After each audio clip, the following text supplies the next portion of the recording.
Hello, and welcome to Virtual Investor Conferences. On behalf of OTC Markets, we're very pleased you joined us for the Life Sciences Investor Forum. Our next presentation is from InMed Pharmaceuticals. Please note you may submit questions for the presenter in the box to the left of the slides. You can also view a company's availability for one-on-one meetings by clicking Book a Meeting in the top toolbar. At this point, I'm very pleased to welcome Eric Adams. He's the Chief Executive Officer and President of InMed Pharmaceuticals, which trades on NASDAQ under the symbol INM. Welcome back, Eric. John, thanks for the intro. Glad to be here, and I appreciate everyone taking the time to join us wherever they may be. I would be pleased to present to you today InMed Pharmaceuticals and the numerous drug development programs that we're working on, so let's jump right in. As a publicly traded company, it's important that you understand we will be using forward-looking statements in this presentation. So this slide is available and you could read through in particular what some of those statements may be, as well as referencing our documents filed with the SEC that you can find on sedar.com. So InMed is a pharmaceutical drug development company, and we're focused on a pipeline of proprietary small molecule drug candidates that target the CB1 and CB2 receptors. And in particular, we're looking at three applications of this class of compounds, one for Alzheimer's, one for ocular disease, and one for dermatology. And I'll go into a little bit of a detail on each of those. I think the real drivers behind the company include the exceptional leadership team that we have. We are a small but highly experienced group of individuals who've spent a lot of time in drug development over the years across the entire breadth of activities that it takes to get a drug from discovery all the way through to commercialization. And we have a really good capital market structure and a very clean balance sheet. So that's also something that is a little bit unique in the industry for a company of our size. We basically have two operating segments. InMed is the parent company that is focused on the drug development. That includes discovery, R&D, and manufacturing. We also have an entity in the US called BayMedica that kind of leverages the manufacturing know-how that we have into the commercial markets for non-intoxicating rare cannabinoids. And so we'll talk a little bit about that, but not going to spend a lot of time there today. We'll focus more on the drug development side of the business. Going into the drug development programs, as I mentioned, we have three in particular, two that are in preclinical stage and one that has completed phase 2 clinical trials. And I'll talk about each of these individually. And really the unifying theme behind these is this class of compounds that the company has spent a number of years trying to understand what the potential roles are in treating different diseases. And we focused in on these three as ones where we think there can be a very beneficial outcome by the use of these compounds in diseases with high unmet medical needs, of which you see here three that we've identified. We'll start out talking about Alzheimer's disease. Now, I don't think I have to explain this to everyone. All of us have been affected probably in one shape or another by Alzheimer's or similar neurodegenerative diseases. It's something that just stretches across our countries. Up to 7.2 million Americans are affected by this disease, and it has a huge financial impact on all countries and people who are suffering from this. So we wanted to take a look at this. We saw some early preclinical data with our compound INM-901 that we think could lead to very important clinical outcomes for this age group. So it's still early on. We're in preclinical testing, but we've seen some very interesting things. We've seen a statistically significant reduction in neural inflammation looking at long-term preclinical studies. We saw some other attributes such as the growth of the neurons themselves, the neurites, which are the finger-like structures that are attached to the neurons.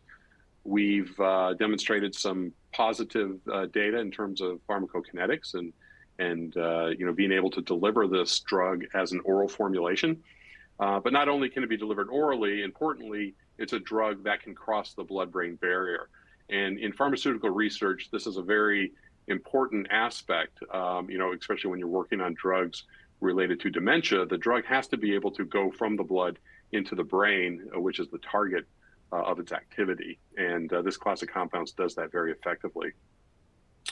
And interestingly, we've also seen improvement in behavior and cognitive functions in long-term preclinical studies in animals. So we've seen a lot of positive things, and we're continuing the development, and we're very excited about this compound. This is one of our favorite slides. It really takes a look at the multiple mechanisms of action that we're seeing with this compound in the brain. So, typically, the Alzheimer's disease has been defined as an increase in your amyloid beta, which is this protein that builds up and blocks neuronal function. So that's been targeted by a lot of the drugs that are out there now, the ones that are approved now. So years and multi-billion dollars have been spent on trying to target this particular pathway. Interestingly, 901 also has an impact on amyloid beta, but we think that's the least interesting thing that's going on here. Other things that we are seeing is, as I mentioned, the neurogenesis here in the lower left, that these neurons in the brain actually will branch out and form new connections with other neurons in the presence of this compound. So we think that's going to have an important effect on trying to reestablish cognition in patients with dementia. We've also shown that there's a neuroprotective effect, that neurons tend to be less impacted by disease and by natural cell death as well in the presence of this compound. So that's an important aspect. But really the one that we are becoming more and more focused on is the neuroinflammatory aspects of the disease and how INM-901 is capable of reducing neuroinflammation. So inflammation is, as you know, is the root cause of a lot of diseases. If you think of any disease that ends in itis, like arthritis or bronchitis, the itis makes reference to inflammation. So anything that has that itis on the end of it is an inflammatory-based disease. So neural inflammation, we think, is an important aspect of dementia, and in particular Alzheimer's. And we have the ability to reduce the inflammation of these neurons in a number of different models. So the effects that we see over on the left-hand side here for INM-901, we see a decrease in cytotoxicity and in cell death. We see a decrease in neuroinflammation, an increase in neuroprotection and neurite outgrowth. We've also seen an increase in neuronal function. So these are all the things that we think come together to make this a multiple mechanism of action approach to improving this disease state. We've also gone in and looked at long-term studies in animals that have basically developed Alzheimer's or Alzheimer's-like conditions. And when we treat them, the diseased animals, with this product, they return to a more normalized behavior than what you see in the diseased animals. So we saw an increase in locomotion, in their ability to function and move around, an increase in memory, and an increase in cognition through a number of different tests that are all validated to look at these different outcomes in these models. So there's a whole host of evidence now behind why we think 901 is going to have an important outcome, and we're very excited to continue that development. We think neuroinflammation is really important, and if you think of the role of inflammation in the disease, the old view towards understanding Alzheimer's was that you have this increase in amyloid beta and tau proteins that are kind of gunking up the system, if you will, and preventing communication between the neurons. That would lead to neuronal damage, and the damage is what actually caused the inflammation, which is the response by the body to send in everything that's needed to kind of clean up and address this disease. So the inflammation, was a good thing, but acute inflammation is good. Chronic inflammation is bad. You don't want this inflammation to last for a long time. But now the new view is that, look, this isn't a very straight line of disease. It's something that is a vicious cycle between the interaction of all these different contributors to the disease. So it may start at any point. It may start with the neuronal damage. It may start with neuroinflammation, or it may start with amyloid and beta and tau buildup. But they all impact each other, and they're all, play important roles, possibly equal roles, but important roles in the disease. So coming in to address this disease, doesn't start with amyloid beta and tau. It can start with other approaches that may address these other impacts on the brain. So just to summarize, how 901 may potentially mitigate Alzheimer's disease pathology. As I said, there's an anti-inflammatory action. We looked at a number of biomarkers in the blood and in the brain that are responsible for inflammation. So here you see a whole list of markers that we were looking at, different proteins, interleukins, and these are things that are typically associated with increased inflammation in the brain. As I said, we provide some neural protection. We significantly reduce amyloid beta induced cell death, so that was an important outcome.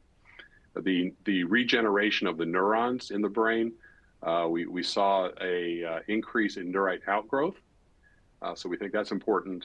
We've measured behavioral outcomes in a number of different models in long-term animal studies. We've looked at the availability to, or the ability to deliver this drug by oral formulation and still achieve therapeutic levels in the brain. And we continue to look at other molecular validations, including mRNA data that would support why we're seeing all these different effects. And we'll be presenting that data in due course. So 901 is a very interesting, very promising molecule, proprietary to InMed, that we think is, has the possibility to bring very important changes and impacts to the Alzheimer's and probably other dementias as well.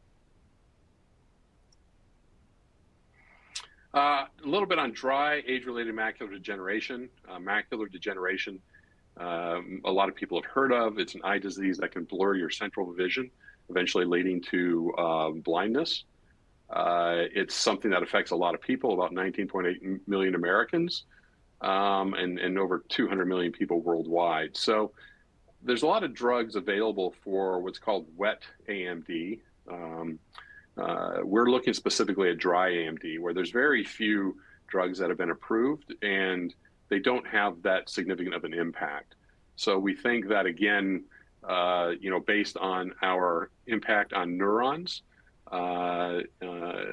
with this class of compounds, this is a disease that is also impacting the neurons at the back of the eye. Just to give you a summary, if you look at the back of the eye, you have the optic nerve, which is in the back of the eye is the retina, but the damage to these neurons is what ends up causing these gaps in vision and ultimately blindness. So you can see here on the left and in the center and on the right-hand side, the effects of dry AMD. You can see that the photoreceptor cells here become damaged along with the retinal pigment epithelium. And this is what causes the disease. So what we are seeing in the presence of our drug candidate INM-089 is that these photoreceptor cell layer and the retinal pigment epithelium become healed and actually can reverse the effects of dry AMD. So it's a very interesting program, and we'll be talking more about that as the data becomes available. What is 089? It's a preferential signaling ligand for the receptors CB1 and CB2. As I said, we have demonstrated that it preserves retinal function in animal models of AMD disease. It's a drug that right now is targeted to be delivered by injection into the eye. It's a very standard procedure for a lot of drugs that target the back of the eye or the retina. So it falls right into that commercial space. And a number of other things, the protection of the retinal ganglion cells, which again are neurons. So, no surprise there. We've seen a lot of effect with 901, and we've seen the same with 089. And this also is a proprietary small molecule drug that has been developed by our company.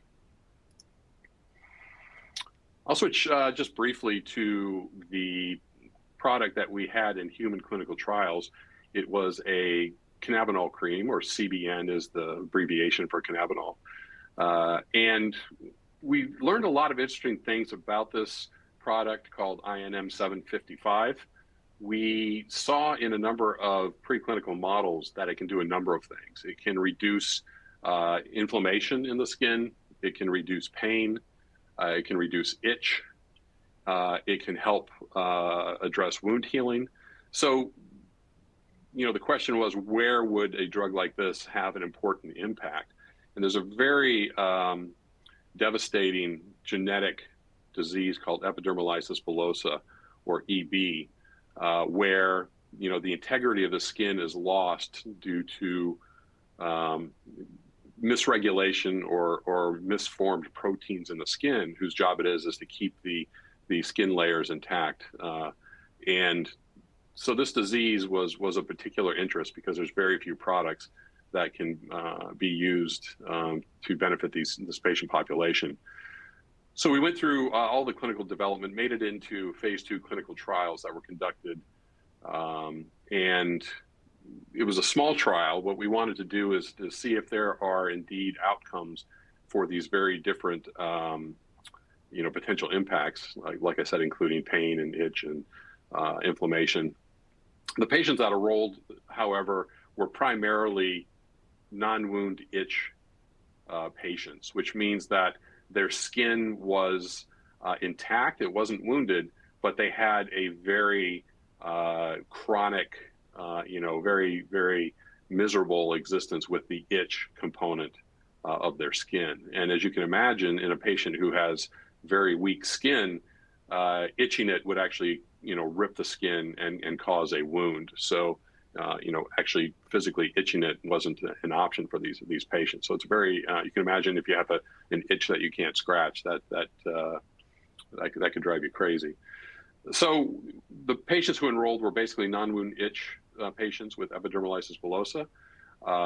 We saw a clinically meaningful improvement in chronic itch in 66% of the patients.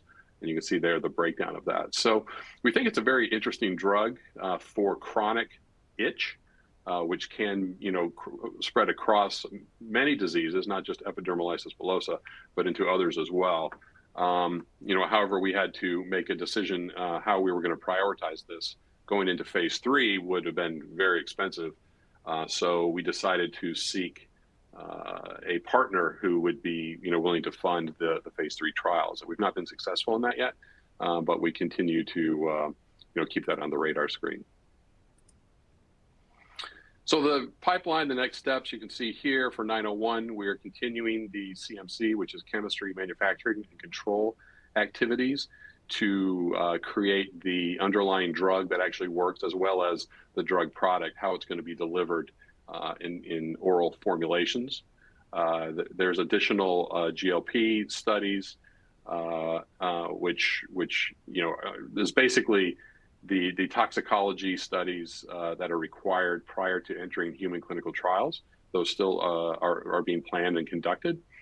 And similarly, 089, we're advancing towards a pre-IND meeting with the FDA to talk about that program and introduce it to them, get their input and feedback on our development plans, as well as some of the toxicology programs that need to be completed there. So, we're continuing down the traditional pharmaceutical drug development pathway.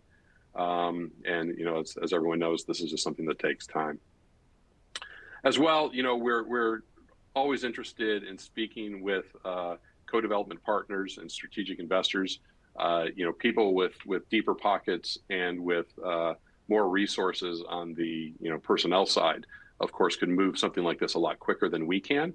We're making decent progress. We'd love to make great progress with the ability to spend on multiple aspects in parallel rather than in series.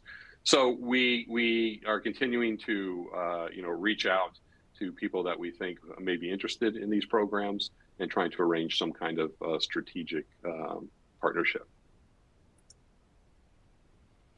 So I'll stop there on the R&D side, talk a little bit about the corporate side of things. As I mentioned, we're a very small team, but very experienced in pharmaceutical drug development as well as commercialization. You can see here the people on the left-hand side working on the drug development, and on the right-hand side, our team at Baymedica, who are in charge of the commercialization of the non-intoxicating rare cannabinoids. So we've got a lot of experience. We've got the right people around the table. As we move on to later stage drug development activities, we'll continue to expand the team as needed, but we have a very strong core of people working for the company right now. Financial snapshot of the company as of September 30th, which was our last reporting period. 9.3 million in the bank, which we would estimate gives us another year's runway. You can see here the capital structure, shares outstanding of 4.2 million, so a very small float, and fully diluted 6.7 million. Stock has been up and down. I think it's the same for everyone in the industry. Our market cap right now sits at about 5.6 million. If you include some of the shares from the financing that we conducted back in June. So very clean balance sheet. We have no debt. We run a very tight ship in that regard. But none of us are thrilled with the stock performance, but we continue to plug away and make advancements and take the money that is invested into us and convert it into meaningful clinical or preclinical data as we march towards human clinical trials for our two lead programs. Key value drivers next year, continue to advance both INM-901 in Alzheimer's and 089 in dry AMD towards IND filings. So we have a lot of work to do, but we have that all planned out and we're ready for that. We also have the ability to develop new compounds for the pharma R&D pipeline. So, that may be another opportunity to work with someone to, develop a specific CB1, CB2 receptor agonist to address other diseases. So we have that capability. But also importantly is, continue to identify and execute on strategic initiatives with an eye towards building shareholder value. So I'll stop there. Maybe we can take a couple of questions. I think we have a little bit of time left. I will flip over here. Let's see here. One question is for INM-755, what type of deal structure partnership are you targeting? I think we're pretty open to what that may ultimately look like. We can provide a lot of input into what the drug is, how and why it was developed the way that it was. But moving into the next phase, it's really up to the new partner to determine where they think the best commercial opportunity lays and the pathway of developing clinical trials to help get the product there. So we're open to a lot of different possible structures, and we're glad to take any inbound inquiries for that product. There's one here. Do we currently have any academic or strategic partners? Not strategic partners per se. From an academic standpoint, we work anywhere in the world with the experts that are the laboratories that are experts in the diseases that we're studying. So, for instance, we work with University of British Columbia here in Vancouver, where we're based, on certain programs. We work in Italy with other groups that are specialists in certain diseases, and we'll work in the U.S., or Asia. So wherever the experts are, we're pretty flexible to work with them to, unlock the potential of these compounds. Let's see here.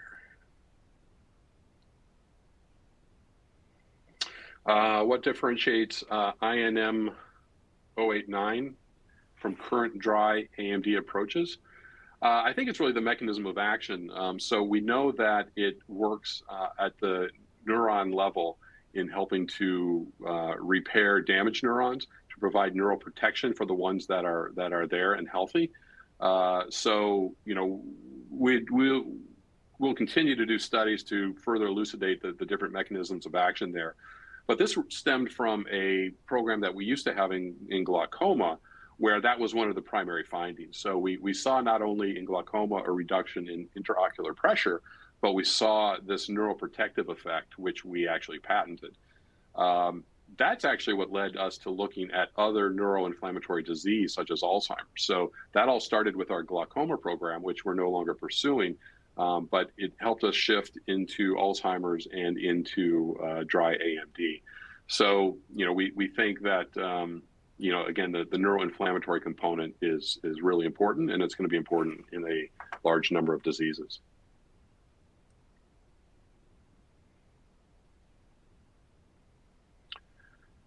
Let's see here, a couple more questions.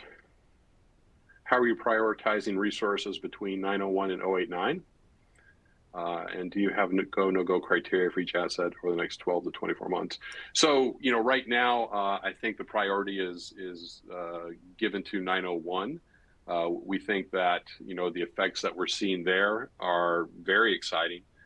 We think that its potential impact on the disease is much higher and you know, probably a higher unmet medical need in Alzheimer's than what we see in dry AMD. So certainly we are, you know, very interested in seeing 901 move forward as quickly as possible. In terms of go, no-go criteria, you know, anytime we run into a roadblock from the planned, you know, preclinical studies where we're not seeing the results that we had anticipated or hoped for, you know, those are going to be no-go, you know, roadblocks for those programs. But we haven't seen that yet, so we continue to develop both of those.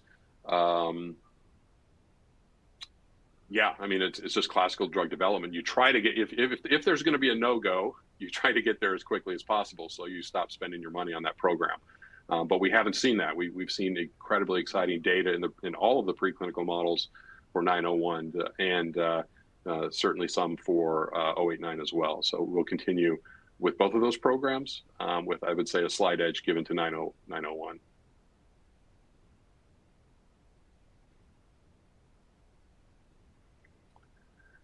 What catalysts should investors track in 2026 that you believe will lead to a re-rating of the stock?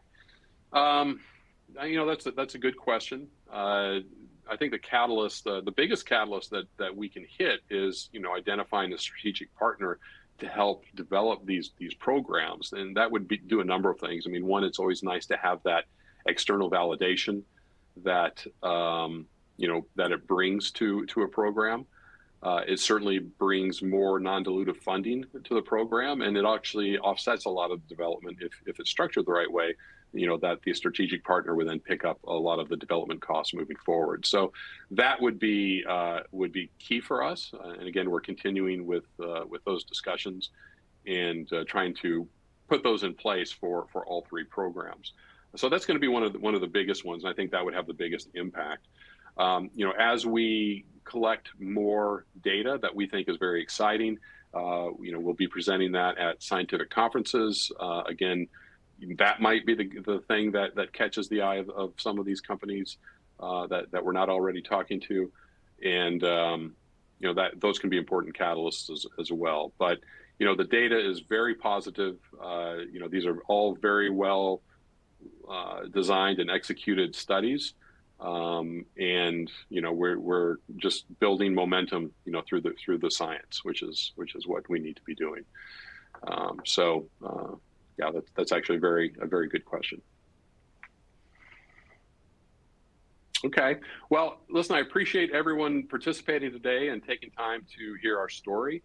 We're, you know, again, very excited about the two compounds that we have in preclinical development, and certainly we have an opportunity with the phase 2 asset to, you know, get a product out there into advanced clinical trials through a partnership.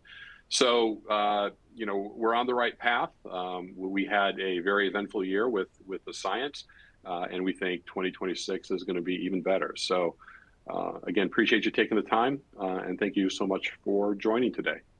Please address any questions you see in email address here to Colin Clancy, and if you wanted to have an individual meeting with the company, we can make that happen. But thanks so much.